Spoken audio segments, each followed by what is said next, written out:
মেয়েদেরকে নিজের পায়ে দাঁড়াবে না, এখন কার পায়ে দাঁড়ায়, এরপরে কার পায়ে দাঁড়াবে, এখন আগেও তো নিজের পায়ে দাঁড়াচ্ছে।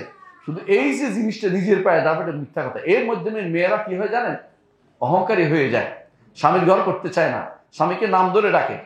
আমি আজকে সকালে একজনকে দেখছি স্বামীকে নাম ধরে ডাকতেছে, তুমি এটা করতে পারো না। আমি তখন তাড়াতাড়ি করে ঠান্ডা করলাম যে তুমি ওই স্বামী যদি কোনো পাগলও হয়, স্বামীর সম্মান রক্ষা করতে হয়। স্বামীর নাম ধরে ডাকা ইসলাম শরীফ বলে না। রাসূলুল্লাহ সাল্লাল্লাহু আলাইহি ওয়াসাল্লাম আর স্ত্রীরা কোনোদিন সব নাম ধরে ডাকে না, ডাকে নাই নাম ধরে। কি করেছেন, বলেছেন ওয়াল্লাযী নাফসু মুহাম্মাদি বিয়াদিহি, যার হাতে মুহাম্মদের প্রাণ, এটা বলেছে, কিন্তু ইয়া মুহাম্মদ এটা বলে নাই। নাম ধরে ডাকা স্বামীকে এটা বেয়াদবি, কোনো সন্দেহ নেই। আজ যা তুই চালু হচ্ছে স্বামীর, কারণ আত্মসমস্যা মনে করতেছে আমিও তো একটা কিছু হনু, মেয়ের আমি এটা হয়ে গেছি না, কখনো না।